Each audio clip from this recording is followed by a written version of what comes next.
Hey everyone, welcome, welcome, welcome. I'm super excited that you're here. I just want to refresh and make sure that it's actually playing because sometimes it doesn't. Welcome. Thank you for coming. I hope you have something to eat and something to drink because it's lunchtime and I do not want you to be hangry.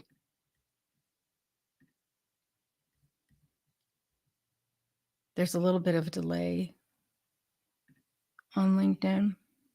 Oh no.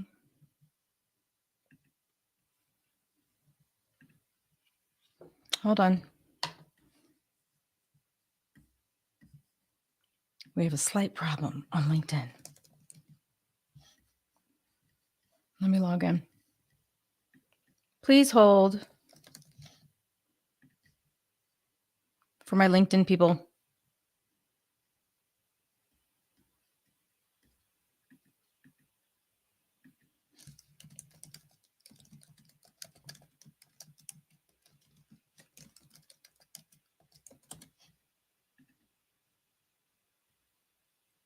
Oh no.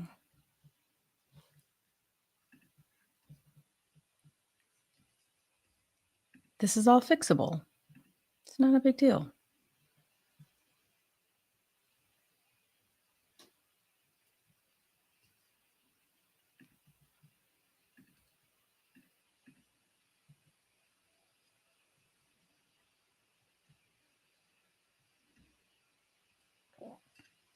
Okay. Now we should be good.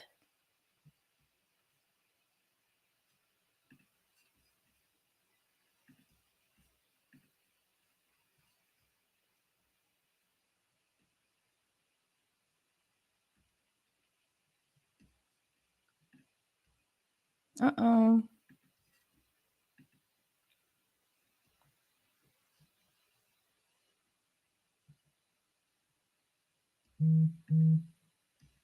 I know, I'm trying to.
And let me add. Hello, hello, hello. I'm so sorry. I had a technical issue. I changed my LinkedIn password quite a while ago. And I guess it was before I set this meeting up. So thank you for joining. Thank you for waiting. I know that it is the end of the week, and I appreciate you hanging in there with me for the last 4 to 5 minutes as I figured out my technology life. I am going to make sure that you guys can hear me if you give me a thumbs up. or if you give me a heart or a comment or something, I'd really appreciate it. Thank you for waiting. I'm excited to talk about LinkedIn and more specifically automation. I'm not going to go into a lot of details about how to show up on LinkedIn and what to do to elevate your brand. Everyone should have a strategy when it comes to LinkedIn. 99% of the people that show up on LinkedIn are lurkers. So what do? We look at other people's things. We're there with intention to find a service provider, to find an expert, to find someone that we want to network with, to find decision makers. But then we don't really have a strategy for ourselves. So I'm not going to talk a lot about that. I did have a newsletter that I released yesterday that talked more about things that you can do to elevate your profile, but we're not going to talk about that today. What we're going to talk about today is how you can increase your sales by using LinkedIn automation. Some of these strategies they're not all just automation. They're going to require human plus tech. And when it comes to the strategies that we're going to talk about, these are the strategies that we're using today that we're seeing are getting us traction and are helping us turn our LinkedIn into an inbound system for marketing and leads, not just an outbound system, which is pitch, pitch, pitch, try to find people, try to find my decision makers. And you can do that, and that's valuable, but there's a craft to it. It takes a lot of time and it takes a lot of manpower or woman power. So let's talk about what you can do and how we can use automation to make that better. The strategies that I'm going to talk about are just things that we're seeing. Does not necessarily mean that you've got to do them all. Don't do them all. Pick one, see if that works for you, see if that resonates, and you get leads from that before you venture into a new thing. But I'm going to start with what we're seeing is working the best, and that is LinkedIn Lives. I want to skip through some of these slides because we are a little bit behind. I'm Bethany Nonami. I've spent my entire career in technology. The last 27 years, I've been selling for or to corporations. I'm an international certified artificial intelligence consultant, and I'm also a member of the International Association of Artificial Intelligent Consultants. It's a mouthful. I run an award-winning sales training practice, and we train teams on how to leverage, understand, and implement AI and other tools. AI is just my latest obsession. So what's the benefit of automating? Just efficiency and time saving. LinkedIn is one of those things that when I talk to people, they're like, oh, yeah, I should do more. But when? When do we have time to do more when we don't have time to do the things that we have to do in our normal day and our normal life? One of the things that LinkedIn rewards is consistency. It's hard to be consistent when you're busy. So we're talking about how we can leverage automation and tools to fill in these gaps that we just do not have time in our schedule to do. There's also the benefit of getting analytics and insights. If you have been on LinkedIn for a while, you don't get much data and you don't get many analytics that you can even glean any insights from because they just don't give it to you. So I like using tools to give me better data and insights because I just don't see that in LinkedIn, regular analytics, and even premium. You get more with premium LinkedIn, but you still don't get a lot. And then the value of expanding your network. I don't care if you work for someone. I don't care if you are a leader and you're running a team in a larger organization. If you're a business owner, if you're a salesperson, there is value in you having a big network, even if you're not ready to use it, even if you're not posting content or making direct asks on a regular basis. You can connect with people on LinkedIn for free. You don't need Sales Navigator. You just need time to connect with people. But you don't just want to connect with random people. You want to decide who would be the most value to be in your network at this moment. That might change in 6 months. So if you're looking for a job, you may want to connect with hiring managers at your dream company. Even though you're not looking for a job yet, or you're not ready to make a move yet, maybe you're just kind of thinking about what could be next for you. And maybe it's not where you are. If you are a salesperson, there's always benefits to get in front of your ideal market. and hopefully in a way that's natural and not pitchy and not creepy salesperson, but there's value in your network. So let's talk about LinkedIn Lives and what the opportunity is with LinkedIn Lives. It builds trust and authority. One of my favorite LinkedIn Lives to do is talking about my clients. So, what's the benefit of talking about clients? Talking about the client and making the client the highlight of your LinkedIn Live does two things. One, it shows that you have success when the client is talking about why did they invest in this, what were they experiencing beforehand, and if it's a sensitive topic, like sometimes leadership development is sensitive because we don't want to say our leaders don't know what they're doing, or DEI, and especially with all the politics going around diversity right now, some of those topics might be sensitive. So you can highlight the client from a mission vision standpoint. You can talk to their process, how their organization, their culture, things like that. So highlighting your clients is a great way to just show and success that you've had. Another thing that does is it solidifies your position. The client doesn't directly need to say, "Oh my gosh, before Bethany, our lives were a mess. We couldn't do this, we couldn't do this." And then after Bethany, it's like, "Oh," that's not what they're going to say. You're going to highlight them. It is not about you at all. It's never about us. We always want to make it about us, but even our LinkedIn profile should not be about us. It should be about the problem we solve, about the solution we deliver, about the value that we offer our clients. Secondarily is our experience and are the awards and all the things. So this solidifies your position, even if you don't talk about yourself one single time on that LinkedIn Live. The other thing this does is many times our decision makers roll in circles of other decision makers. So who do you think is going to see it when the client's like, "Hey, I'm going to be on LinkedIn Live with Bethany"? Their network. And who's in their network? They might be in associations, they might be in membership organizations that are only for that role. You never know. So we're leveraging their network as well to get you in front of them, but in a valuable way. You also can add incredible value.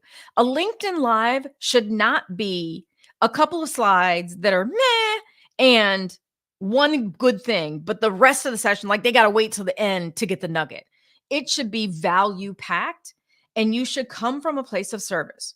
If you show up and you serve, the goal is they get what they need so they can make the best decision for them, and you can't be attached to the situation. You've got to be okay with it might not be you, or it might not be you yet. And that's all good. The goal is that you show up and add incredible value. This is also an opportunity to gather data and get research from your decision makers. So for those of us who are multi-passionate and are can solve a lot of problems. I used to do websites. So I still like look at a website and my old website brain is like, that doesn't even look right on mobile and it's loading really slow. So Google's not going to find it. All these things automatically come up. But that doesn't necessarily mean that I show up and I add value about websites. And then I add value about sales. And then I talk about LinkedIn and they're like, "Oh, what are you doing for AI?" And it's just confusing the matter. So what I want to do is I might say, "Well, I think websites are the thing I need to sell right now, but I don't know." I can use LinkedIn Lives to gather research, gather data, get feedback from the audience, ask people what they liked, what they didn't like. So LinkedIn Lives are also an opportunity for people that are multi-talented to get feedback on what the biggest problem is. So because I have such a breadth of random knowledge, I could easily confuse my buyer because I can solve a lot of problems, but I'm not clear on what problem is most important to you. So it's a great opportunity for you to gather data and gather research. So much like you would do I'm sorry, I'm just looking at the screen to make sure that everything's working. Why? Because technology kind of gave me PTSD today. So it looks like we're good. So why is that important? Because I don't want to show up and do content and LinkedIn lives around what I think the problem is. And the market is like, yeah, that's a problem. But if you could solve this thing, I would pay you all day long. I don't want to do that. So I want to show up with the problem that they're willing to invest in and that they're willing to pay to solve. Now, the other thing is it gives them a taste of what it's like to work with you. For many of us, if we're not doing content and we're not in a sales call or we're not at a speaking event, how do they know how awesome you are? They kind of don't. So LinkedIn Lives will give you an opportunity to just give them a taste. Don't get super excited and go overboard and give them way too much, but just solve one problem. I I had this when I was working on the slides. I was like, "Oh my gosh, I really need to talk about this and I really need to talk about this." And by the time I was done kind of laying out what I needed to talk about, it would have been 3 hours long. And you would have been overwhelmed and you will leave and do nothing. So what I want to do is just cover 3 things and how you can use automation to do those things really well at scale. Does that make sense? I'll just assume it makes sense. If not, post in the comments, let me know, and I'll answer questions. Now, the other opportunity is you can use LinkedIn Lives, not just your LinkedIn Lives, but other people's LinkedIn Lives to find a warmer audience. So, what does that mean? That means if I'm talking about, let me just show you. Let me switch screens real quick. Okay. So this is, I searched for the word LinkedIn in LinkedIn and I went to events. So what this is showing me are just events that are on LinkedIn. I can see that there's 24,000 results. These are future events. This does not show past LinkedIn Live events. Future events that have the term LinkedIn in the subject or in the description somewhere. Now, let's talk about mistakes that people are making with their LinkedIn lives. Because what I don't want you to do is like, oh, LinkedIn lives are awesome. And then you make these mistakes that I'm seeing people make. One is, so these first couple LinkedIn lives, you'll see get leads with LinkedIn Masterclass, online workshop, 30,000 attendees. The date is April 8th. Leverage the power of LinkedIn events to 2x and 5x your sales. The date is April 16th, 26,000 people. Now, what's happening with these is they've started these actually in January 2024. It used to be get business leads on LinkedIn, the best way to grow leads in 2024. So they rode this kind of New Year's resolution and started this process in January. So this event did not start with 30,000 people. This event started with a few hundred people. And then it got up to 1,000 people. And then it grew and grew and grew. Now, some of the mistakes I see people make, and this is my personal preference. LinkedIn Live is on LinkedIn. If you pull people out of LinkedIn, this is going to a link that is probably going to make me register with my name and my email through a Zoom link. So they're pulling me out of LinkedIn, which means this is a perpetual event that never ends. Now, is that awesome? Maybe, because if I look at networking, because I joined this in January, and I've actually joined a couple of these sessions, I can network with people that are in other LinkedIn groups. So if I'm selling LinkedIn services and I'm trying to find sales team leaders, I don't want entrepreneurs, love you, but don't work with you. I don't want entrepreneurs. I don't want professionals that are working at a job, because maybe the value that I deliver is best received with people that are teams. So I'm looking at this as a networking opportunity. What LinkedIn tells me once I register to attend is these are the connections that are registered for this event. These are people I'm connected to. These are also 694 people in my industry. My industry in LinkedIn is professional training and coaching. These are 82 people that are actually in my city. So these are people that happen to be in the city of Atlanta. And then these are everybody else that's registered for the event. So why does that matter? Because let me make sure this sound is not going to come on. Why does that matter? because now I can go through this and say, okay, would I work with the chief of staff at a university? No. Would I work with a global operations specialist? No. Would I work with some person? So what I'm looking for, director of talent and development. So Megan is a director of a team or a director of training. She might be someone that would be interested in hiring me as a trainer. So all the people there are not going to be my target market, but guess what? Some of those people are there and they are there to learn about the topic that I'm an expert in. So what you can do is you can join like events like this one and basically look at the people that are in the audience to see who else is learning about the topic. So then what? You reach out to them and you say, hey, Megan, it's Bethany. I'm also attending the LinkedIn lead generation class. I just wanted to let you know I'm doing this live about how to use automation for LinkedIn. So if you're trying to build leads with LinkedIn, totally dig it. That's awesome. But this session you might want to attend if you want to automate any of that. Is it spammy? Not really, because I know when I show up, I'm going to deliver 150% value. So if she shows up, am I going to be like, oh, is Megan worried about me pitching me? No, because Megan will learn something that she can go take action on. So I can do the same thing. Here's another. She did the same thing. This event I registered for in January. Since then, and it was up to like 4,000 or 5,000 people in January. Now I have 59 people in my first network that are joining this event. 1,254 of them are in the professional training and coaching industry. 201 are in Atlanta, 30,000 people. So now I can see, look, VP of people and culture. That person is over people. Do they have a team? Maybe, maybe not, but they might be over talent, training, development. They're definitely over people. So I can say, is that a person? Maybe, maybe not.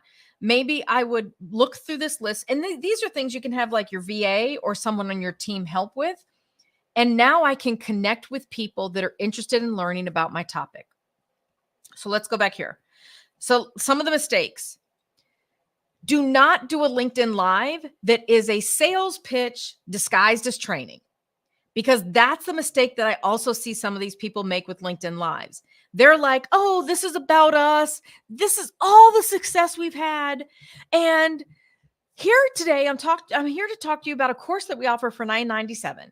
This course is about blah, blah, blah, blah, blah. And they don't even show up to talk about the topic that they said the event was about. So do not do a LinkedIn Live as value or training disguised as a sales pitch, because I've joined a couple of these sessions and I can see in the comments are like, is there more training? Is the training part over? Because it was literally one slide. And people kind of get irritated. So you told me you were going to tell me about a thing. You kind of talked about the thing, but not really. You're really here to talk about your thing, which is sign up to pay me and I'll teach you about the thing that I said I was going to teach you about. It's just like sketchy. So don't do that. Forcing the registration. So that means you have something that says I'm doing a LinkedIn Live event, but you click the link that says about the event and it takes you to a Zoom registration link. So I'm out of LinkedIn. The other thing about pushing the date, it's cool if you're using it for lead generation and you don't care if all those people show up. But I've seen some events that have said, oh, we've got 40,000 people registered. You go to the event and they've maxed out because they have a GoToMeeting meeting account or they have a Zoom meeting account and they can only take 100 people at a time. Dude, if you have 500 people registered and you made me register in Zoom, you see how many people are registered, upgrade your account so we can all see it. It's stuff like that that's just like, really? I won't go to join them again because I just feel like that's sketchy. Now, you can also, when you force registration, if you run a LinkedIn Live from your company page, then you can put a registration lead. That gives you the right to communicate with the people relating to the event. So you are agreeing because it's within LinkedIn. So they don't have to leave LinkedIn. They say my name, my email, and I think there's a phone number field. I don't know if it's required or not. I think the name and email are required, and they don't have to check the box that says I give you permission to email me. But I've not checked that box before and people still email me. So I don't think the box really matters. But you can then correspond with people via email regarding the event. So what does that look like? You can send them a reminder about the event. You can send them maybe a follow-up after the event. Hey, you might have missed the event. Here's the replay link. You should not, under good faith, decide that that is an opt-in to your email list, because it is not. It is just allowing you to correspond with them through non-LinkedIn channels about this specific LinkedIn event. Now, when you do that, you will lose people. So people may be interested in attending. They get to that registration form and they bounce. They're like, never mind. I don't want to see it that bad. So I wouldn't force registration, especially when you're starting out, because you just shouldn't. I just don't think you should. I'm not a fan of gating value. I'm not a fan of you saying, hey, I have this beautiful Rolex and do you want it? Oh, psych, you got to give me your name and email first. I don't like it. And I feel like it gives us a false sense of what our list size is, because people are trying to solve the problem and they see that thing, that lead magnet, that event as a way to give them more information to solve that problem. But if you're coming from a place of service and you're adding value and you're trying to educate them on their buying journey, whether they choose you or not, then you've done your job. Do you need their email? No, because when they're ready, they will reach out to you. So I know this is like digital marketers' nightmares. And I'm sorry if you're on here and you're like, oh my gosh, who is this lady?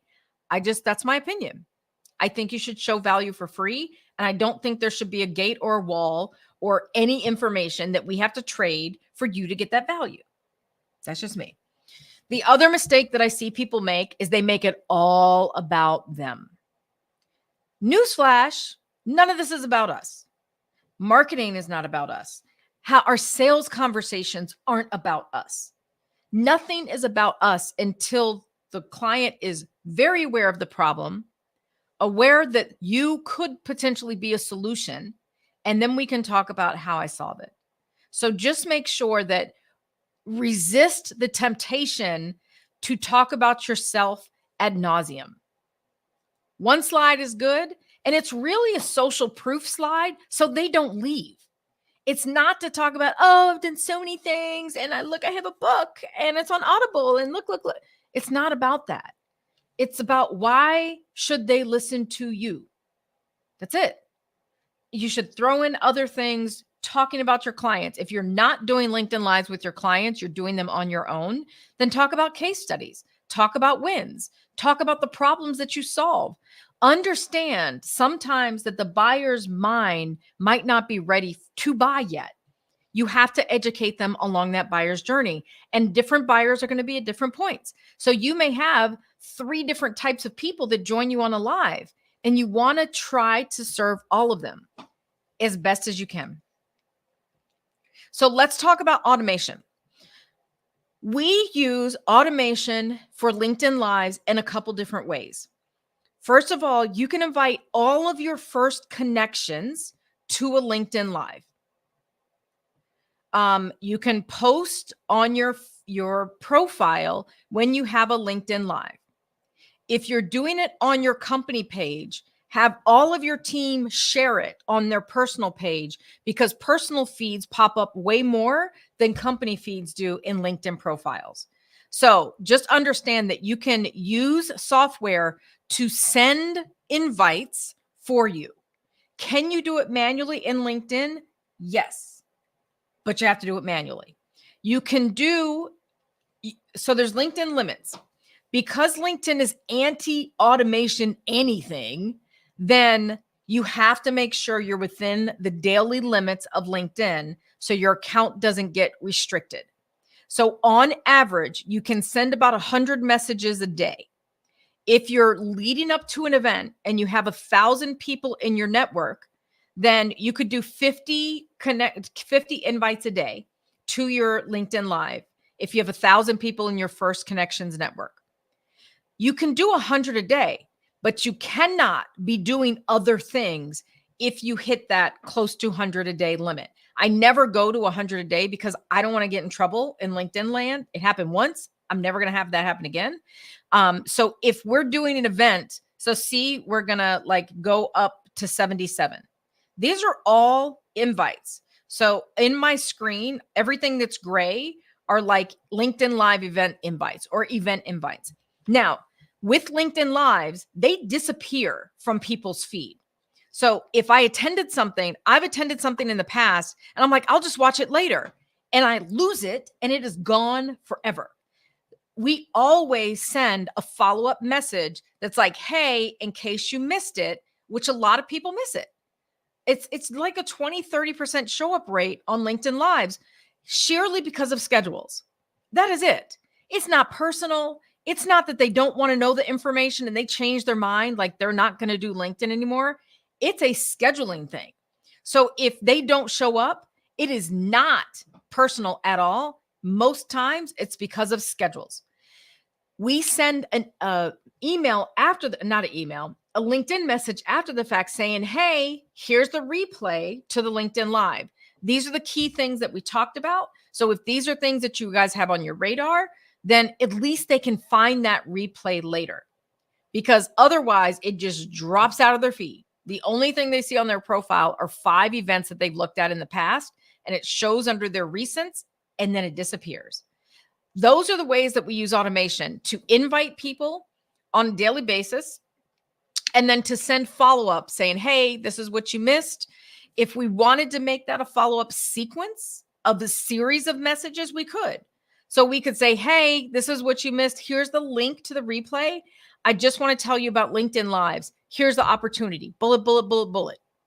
We talked about other things too, but this is my favorite. You don't have to like show it all in that message. You can just drop one nugget and say, this is one of the 3 things we talked about on the live. It was 34 minutes. Watch it when you can. Okay, so that's how we use automation for our LinkedIn Lives. Now let's talk about connection campaigns. Connection campaigns are who you are connected to in your first connections. So your direct connection with them, you can message them, they show up in your feed. They're your first connections. They get notifications of your content. The algorithm changes constantly. So I can't say they'll always see your content. They'll always see your lives. It depends on whatever the algorithm is doing. So they would get notifications on your content. They would get notifications on your lives that you're doing. They get notifications when you go live. So when you schedule a live, they get a notification. And when you go live, they get a notification in their feed. They also get notifications sometimes if you're collaborating on LinkedIn collaborative articles, or if you commented on something that's trending. It's like Bethany made a comment on this Harvard Business Review article. Random. So they get notifications for stuff that you do on LinkedIn. Now, it's interesting because LinkedIn is actually 2 platforms. There is a mobile version of LinkedIn and there is a desktop version of LinkedIn, and they are not the same. When you reach out to people, there is a connection restriction of how many connections requests you can send a week. It's 100. There's a connection restriction on how many desktop connections you can send a week. It is 100.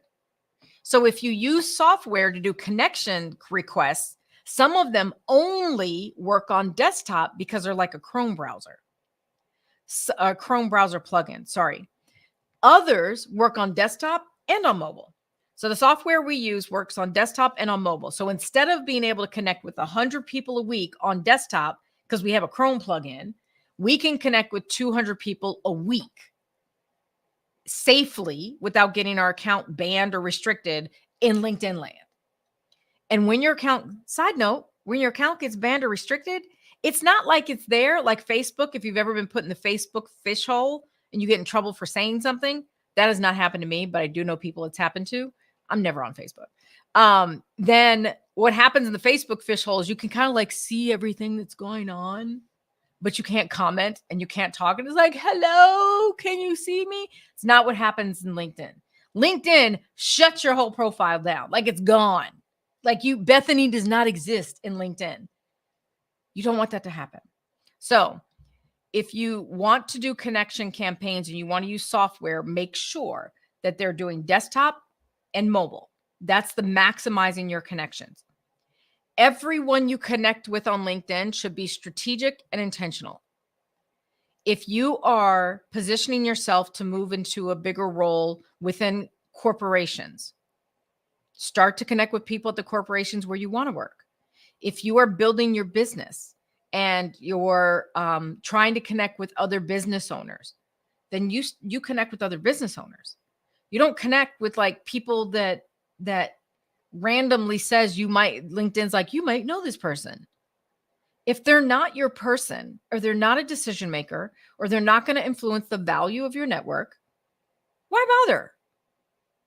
Now, that's just my personal opinion. I should probably have a disclaimer anytime something comes out of my mouth. You do you, whatever works for you. But personally, I'm trying to build up my network with the people that will help me become the future version of myself, or help my business get to the point of where I envision it going. That's just me. Now, the value of your network is your net worth. So if you haven't heard that saying before, I think I butchered a little bit. Your network is your net worth, something like that. Now, here are mistakes that I see people make. Going from never being on LinkedIn ever to trying to connect with 100 people a day. You cannot do that. That is not how we behave as humans. So you need to slowly ramp up your profile and warm up your profile. So it's just like if you got a new job and you start the first day, you're not going to send 100 emails the first day. Like you're going to start to get to know people. They'll start to send you emails or start to send them emails. So do not go from not connecting with anyone at all to trying to connect with 100 people in the first week. Connect with a few people. First, decide who you want to connect with. Then find them. Then start to connect with them.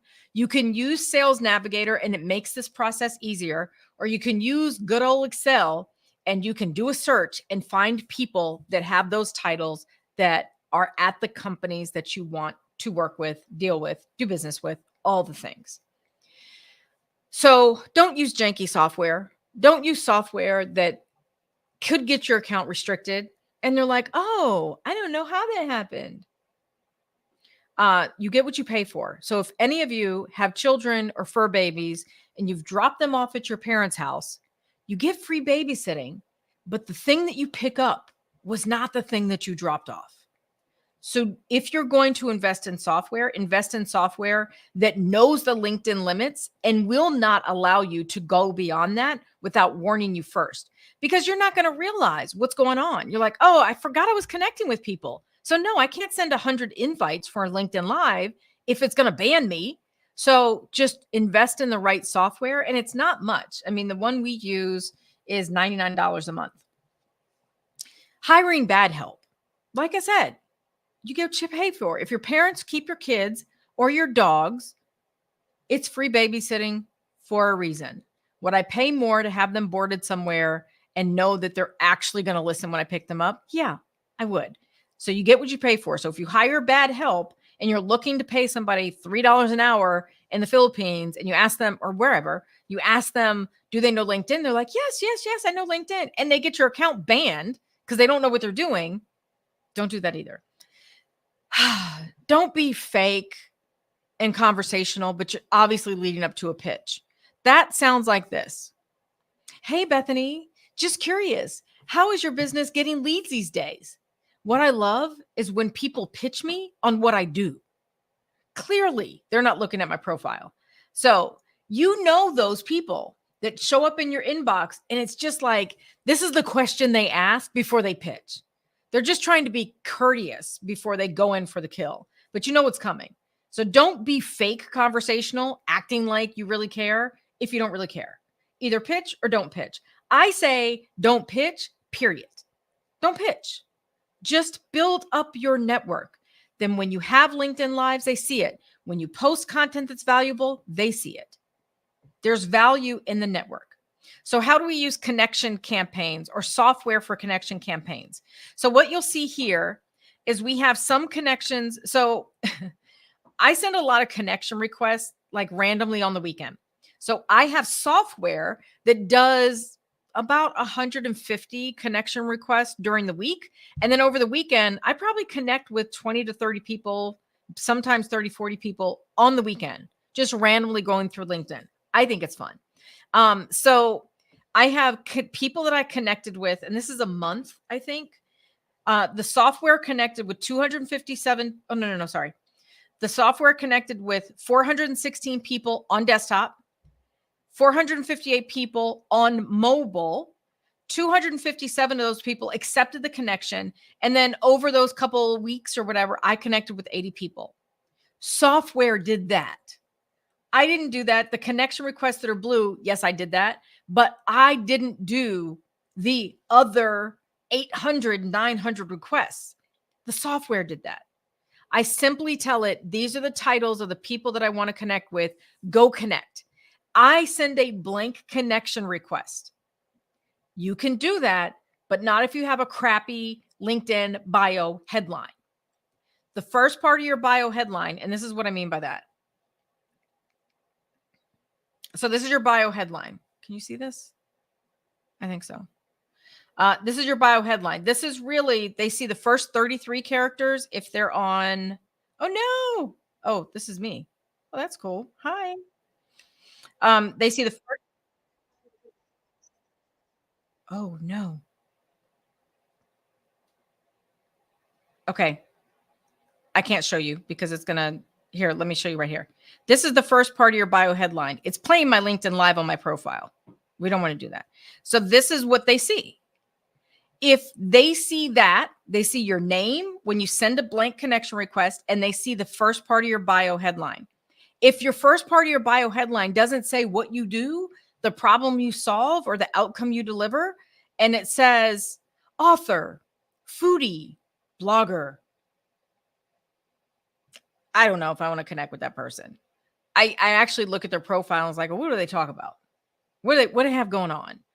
So you can send a blank connection request, but before you do that, just make sure that your headline, your bio headline right here, first 33 to 45 characters says something that makes it worth connecting with you. And then we use connection requests to follow up with people to say, thanks for connecting. So right now we just have a blank connection request and we say, thanks for connecting. That's it. That's enough. My goal is to be connected with the people that I want to be connected with. Your goal might be different, but that is my goal at this moment. Now, LinkedIn value campaigns. This is a content play because, oh, sorry. No. Sorry. This is mislabeled. This is connection campaigns mistake. Oh no, I overwrote it. Okay. Connection campaign mistakes. It's here. Sorry. I don't know why it came before that. We already talked about this. So we already talked about mistakes. Now, this is out of order. Okay. This is not mistakes. I got it. Not out of order. Just says the wrong thing. So the third thing is value campaigns. Well, what are value campaigns? The way that people have buy has changed. 30 years ago, we would have to go like to the yellow pages or to the internet to look up a company. And then we would have to almost get on a sales call to say, hey, we're looking for this software. Can you guys do that? And people are like, oh my God, we can totally do that. Blah, blah, blah, blah. People don't do that anymore. Buyers are researching everything before they ever agree to get on a call. So the opportunity for you to do value campaigns allows you to influence the buying journey. You know why? Because 99% of the people that show up on LinkedIn just lurk.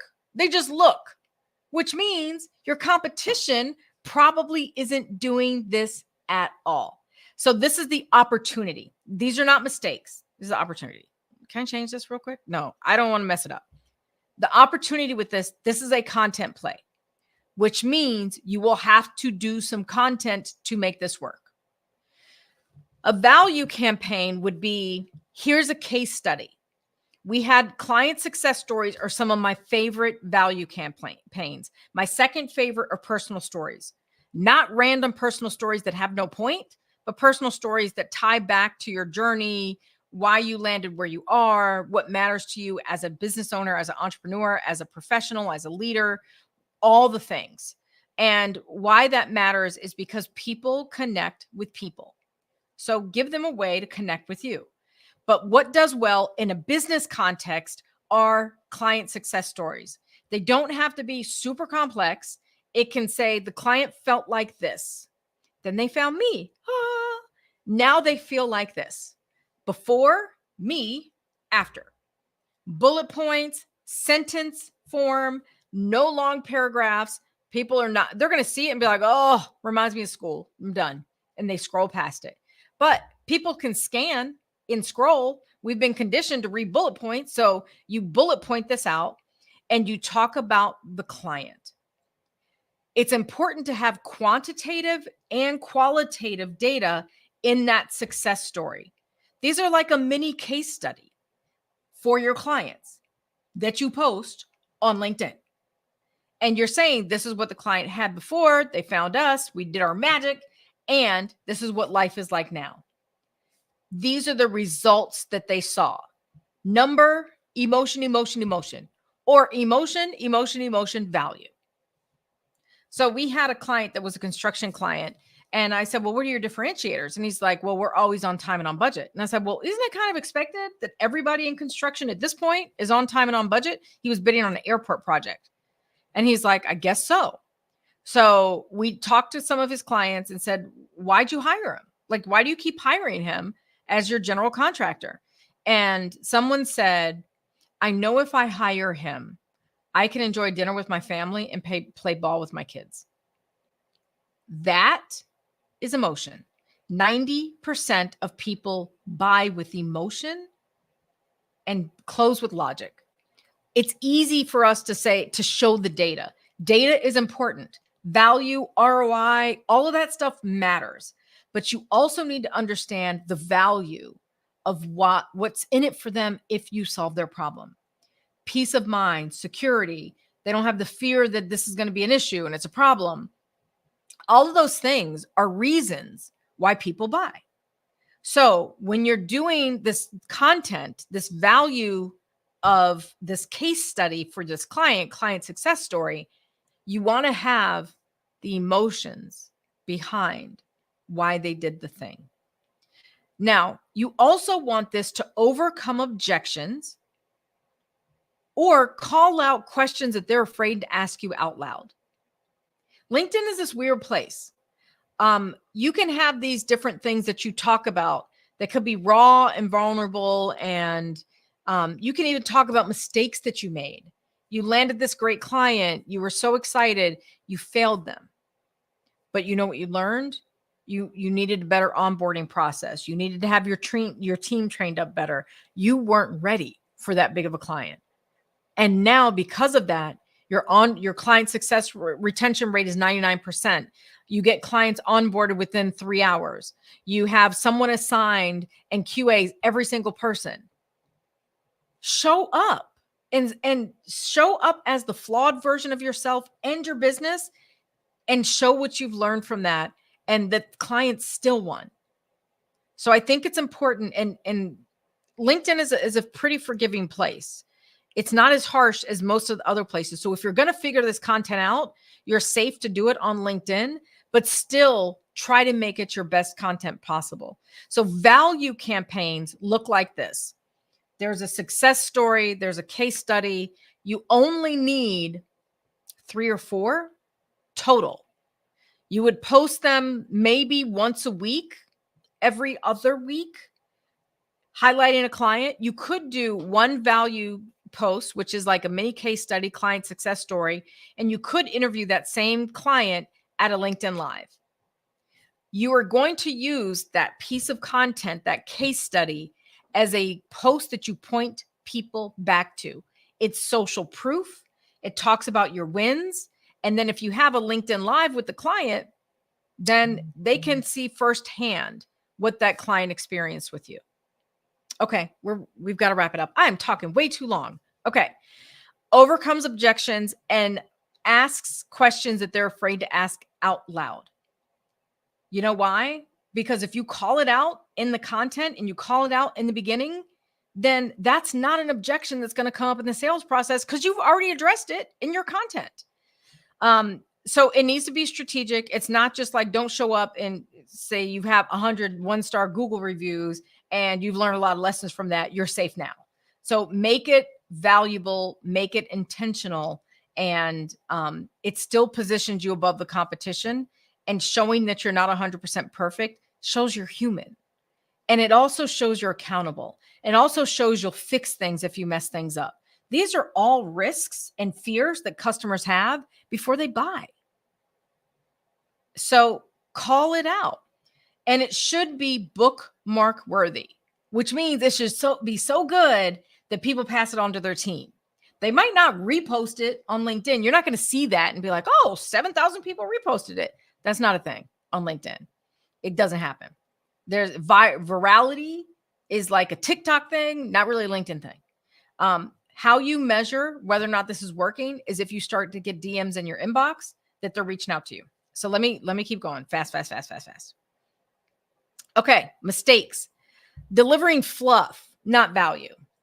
Sticking with regular marketing collateral. Don't take off-the-shelf marketing collateral and upload it in LinkedIn because the image looks good and then say like, I'm so grateful to work at this company and we're awesome. Look at our collateral. That's not good. Don't do that. Don't have a pitch that's disguised as value. We are the best LinkedIn agency because of this and this and this and this. And our clients love it too. 86% of the clients said. That's not valuable either. It needs to be a story.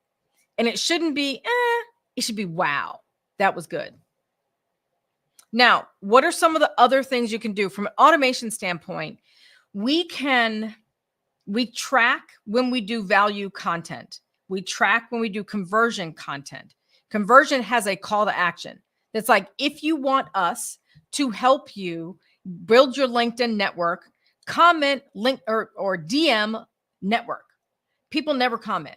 Some people will do it in the comments, but people will always feel safer to do it in the DM. Why? Because we still think we have to show up on LinkedIn like we got it all together. So they just don't do it in the comments. So don't tell them to comment. Tell them to slide into your DMs with whatever the keyword is. You can use automation to say, hey, if someone comes into my inbox and they have the keyword network, then I want you to send them this replay of a LinkedIn Live that we did that talks about why it's important to build up your network. And then ask them what they're doing for their network today. That's it. So those two things, they say this word, send them a replay where we talk about the power of their network, ask them a question, what are they doing to build up their network now? You're getting data, you're adding value, you're getting a connection. And the software is doing it. You're not doing it. Because if you have a post and 20 people respond network, now you got 20 people to follow up with. You don't have to do that. You can automate that. So value campaigns just take keywords, take follow-up sequences, and automate that. So if you send them the replay, you say, hey, what are you doing for your network? And you don't hear back from them for 2 weeks saying, hey, did you get a chance to view the replay? I want you to skip to 6 minutes and 32 seconds because that's where I talk about the statistics of people that have the best network on LinkedIn. So don't make them watch the whole 32 seconds. Like, give them Cliff Notes. We are busy. I would much rather you give me like a 1-page that gives me a summary than me having to watch a 30-minute thing, even if I know it's a problem that I need to solve. I don't have time. So how can you make that easy for them to get value without having to watch the thing? Because guess what? If they go to 6 minutes and 32 seconds in the video and they like it, they might watch the rest of the video. But they skip through the first 5 minutes of technical problems that you had, like me, where it was silence and dead noise. So make it as easy as possible. Okay. So thank you so much for hanging out with me. I really appreciate it. Everybody, there's enough for all of us to win. We should be collaborating. We shouldn't be competing with each other, because guess what? There's always an opportunity, and there's a network that are serving your decision makers that don't do what you do. So find them, network and connect with them, and let people know what you do. My name's Bethany Nonami. Please DM me if you have any questions. If you're watching this on the replay and you have a question and you post it in the comments, please tag me. You have to put a little @ sign and start to type my name, because I will not see it. It just gets lost in LinkedIn la la land. So I will not know that you ask a question unless you DM me your question directly or you tag me in the comments of the replay. So thank you so much for being here. I will refresh the screen real quick to see if there's any questions, because I can't see all my screens. And my mouse is like opposite. All right. I don't see any questions. Going once, going twice. All right. Thank you all. Bye.